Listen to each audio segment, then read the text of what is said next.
Parts of Niagara Falls froze over on Monday as brutal winter storms continued to batter areas of the US.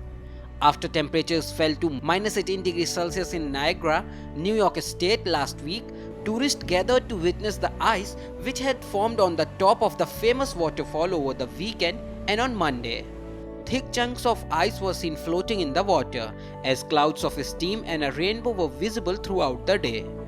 The images also showed large areas of untouched snow around the banks of the waterfall, as the iconic landmark becomes its own winter wonderland amid the cold weather.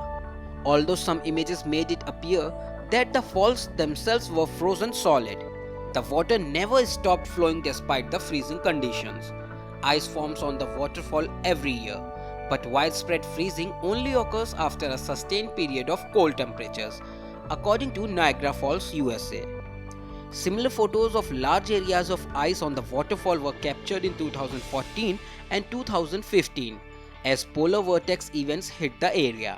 Alongside many states across the US over the last 2 weeks, New York has been hit with a high volume of snowfall, with more than expected in Niagara over the next couple of days. The last time Niagara Falls was covered in this much snow was in 2017, when 22 inches fell, engulfing the falls and surrounding areas in ice.